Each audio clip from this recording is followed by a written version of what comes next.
5 clés pour ne plus t'ennuyer en anglais. Est-ce que c'est vraiment possible? En tout cas, c'est ce que j'ai envie de te partager aujourd'hui. J'aimerais te partager un des emails que j'envoie aux membres de la classe des Funny Learners. C'est des emails exclusifs que j'envoie au quotidien aux personnes qui s'inscrivent. Pour s'inscrire, c'est gratuit. Si jamais ça t'intéresse, je te mets le lien dans la description de la vidéo. Ce sera le premier lien dans la description si tu as envie de rejoindre la classe des Funny Learners. Et donc, je vais tout de suite te partager cet extrait qui, je pense, pourra bien t'inspirer. Donc, c'est parti.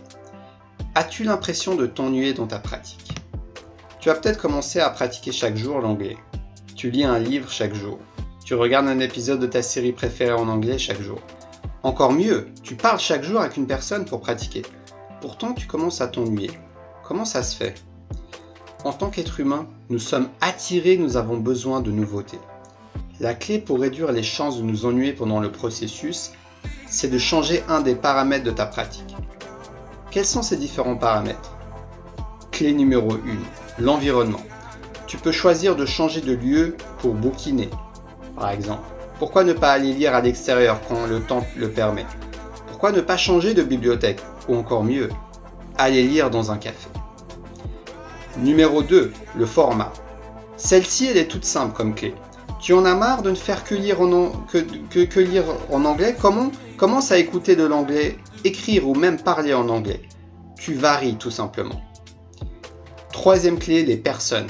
Tu peux aller à la rencontre de nouvelles personnes.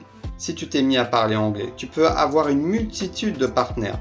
Avec les applications de pratique en ligne qui existent aujourd'hui, c'est encore plus facile de varier les partenaires de langue. Et tu peux également voir mon tutoriel sur ma chaîne qui s'appelle « Comment trouver un partenaire d'anglais gratuitement ». Numéro 4, ta manière de pratiquer. Tu peux changer la manière dont tu pratiques l'anglais. Tu peux par exemple commencer à lire plus rapidement pour te challenger. Si tu regardes une série, tu peux enlever les sous-titres.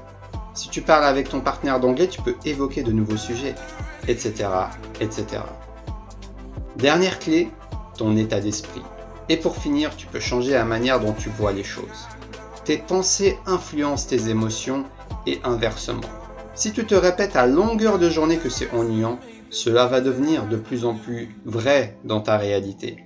Donc commence par voir ce qui est positif, amusant dans ce que tu fais.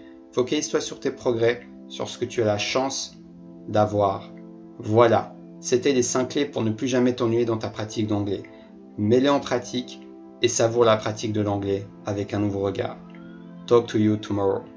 Taha Moulin. Voilà, c'était l'extrait d'un de mes emails exclusifs que j'envoie à la communauté, à la classe des Funny Learners. J'espère que cet extrait va t'inspirer. En tout cas, c'est pour ça que je l'ai partagé avec toi également. Et comme d'habitude, tu peux me mettre un pouce en l'air pour soutenir cette vidéo si elle t'a plu. Tu mets un like. De cette manière, la vidéo pourra être diffusée au plus grand nombre et aider un maximum de personnes à apprendre l'anglais en s'amusant et prendre confiance en eux. Tu peux t'abonner à cette chaîne YouTube en cliquant sur s'abonner. De cette manière, tu ne vas pas manquer mes prochaines vidéos. Là, je suis en train de tester différents formats. Je garde le format dessin comme je suis en train de le faire, mais il y aura des nouveautés qui vont arriver. Et pour ne pas rater ces nouveautés, tu peux également sonner la petite cloche. Parce qu'en sonnant la petite cloche, tu vas être plus sûr de recevoir une notification pour pouvoir accéder à mes vidéos inspirantes qui vont t'aider, j'en suis persuadé, à prendre confiance en toi tout en améliorant ton anglais.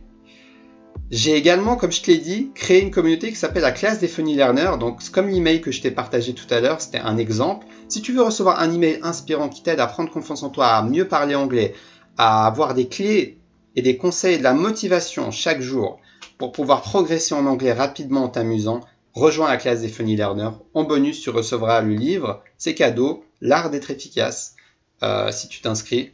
Donc, tu es le bienvenu. Dans ce livre, je t'ai partagé mes astuces et clés pour être plus efficace, que tu pourras appliquer également pour l'apprentissage d'anglais. Sur ce, je te dis à la prochaine et on se voit dans les emails privés de la classe des Funny Learners et dans une prochaine vidéo. Ciao, ciao!